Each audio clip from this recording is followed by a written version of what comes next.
ایک بزرگ گزرے ہیں حضرت خواجہ قطبالدین بختیار کاکی صاحب رحمت اللہ علیہ.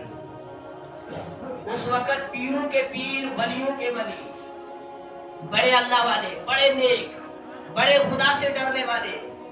لکھا ہے حضرت خواجہ قطبالدین بختیار کاکی رحمت اللہ علیہ کا آخری وقت تھا. مرنے سے پہلے وصیت لکھی، 4 شرطیں اس کے اندر لکھی اور اس کے بعد اس دنیا سے چلے جاتے ہیں. پہلی شرط یہ لکھی، میری نماز جنازہ وہ آدمی پڑھائے جس کی کبھی بھی بالغ ہونے سے لے کر مرتے دم تک اس کی تکبیر اولیٰ فوت نہ ہوئی ہو. نماز نہ تکبیر اولیٰ. دوسری شرط لکھی، میری نماز جنازہ وہ آدمی پڑھائے جس کی عصر کی 4 سنتیں یعنی غیر موقیدہ کبھی قضا نہ ہوئی ہو.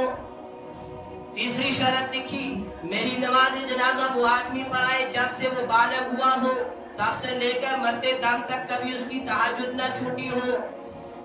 فرض نماز نہ، تہجد نماز. چوتھی شرط یہ لکھی، میری نماز جنازہ وہ آدمی پڑھائے جس کے بالغ ہونے کے بعد، جس کے ہوش سنبھالنے کے بعد کبھی بھی اس نے کسی غیر محرم عورت کے اوپر نگاہ نہ ڈالی ہو.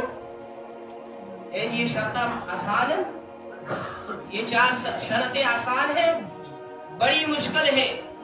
اس وقت کے اندر اگر ایسی شرطیں لکھی جائے، مجھے لگتا ہے میت کو بغیر نمازہ جنازہ پڑھنے کے دفن کیا جائے اگر اس وقت کے اندر یہ شرطیں لکھ دی جائے. ہو سکتا ہے 100 میں سے 1000 میں سے کوئی ہو اتنا ماشاءاللہ ہو بھی سکتا ہے، لیکن لگتا یہی ہے اگر ایسی شرطیں آج لکھ کر چھوڑ دی جائے گا تو جنازہ پڑھنے کے بغیر ہی میت کو قبر کے حوالے کیا جائے. اچھا، یہ شرطیں لکھنے کے بعد حضرت خواجہ قطبالدین بختیار کاکی رحمت اللہ علیہ انتقال کر جاتے ہیں. غسل دیا جاتا ہے، کفن دیا جاتا ہے، جنازے کو تیار کر کے جنازے گاہ کے اندر رکھا گیا ہے. ہر ایک انسان آگے بڑھتا ہے، میں جنازہ پڑھاؤں گا. جب وصیت نامہ پڑھتا ہے تو کسی کے اندر 1 شرط ہے، 3 نہیں ہے، کسی کے اندر 2 ہے، 2 نہیں ہے، کسی کے اندر 3 موجود ہے، 1 نہیں ہے، کسی کے اندر 4 نہیں ہے. تو سارے لوگ پیچھے ہٹ جاتے ہیں. صبح کو جنازہ رکھا ہوا ہے، شام ہوگی جنازہ رکھا ہوا ہے. کوئی شخص ایسا نہیں ہے جس کے اندر 4 شرطیں مکمل طور پر پائی جاتی ہیں. جب شام ہو گئی تو پہلی صف سے ایک اللہ کا بندہ، ایک نیک انسان آگے نکلتا ہے، میت کے پاس جاتا ہے، وصیتیں پڑھتا ہے. اس کے بعد کہتا ہے، مرنے والا مر گیا، میرا راز فاش کر گیا.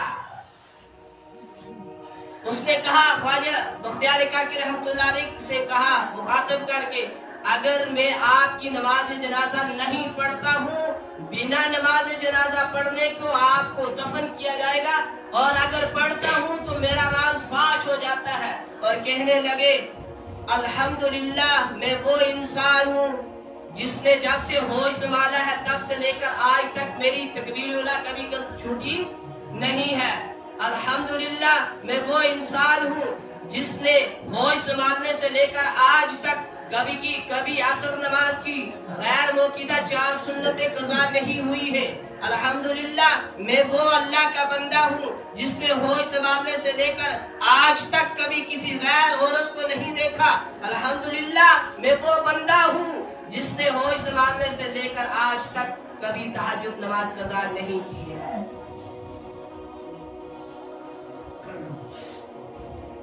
فرمانے لگے، میرا یہ راز صرف خدا کو پتہ تھا، اس مرنے والے بختیار کاکی رحمت اللہ علیہ کو پتہ تھا، باقی کسی کو پتہ نہیں تھا. آج میں اگر نہیں پڑھتا ہوں، اس کی جنازے کو، اس کی میت کو جنازہ نماز پڑھنے کے بنا دفن کیا جائے گا. اگر پڑھتا ہوں تو راز میرا فاش ہو جاتا ہے. اس کے بعد یہ کہنے کے بعد نماز جنازہ پڑھ دی. پھر پتہ یہ چلا وہ اس وقت ہندوستان کا حکمران تھا، وہ کوئی عالم نہیں تھا، وہ کوئی مفتی نہیں تھا، وہ کوئی پیر نہیں تھا، وہ کوئی اور نہیں تھا.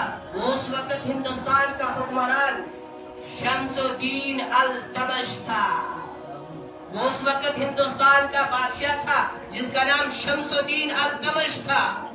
یہ تخت شاہی کے اوپر بیٹھنے کے باوجود بھی بوریا نشینوں کو پیچھے چھوڑ جاتا ہے. تخت شاہی کے اوپر بیٹھنے کے باوجود بھی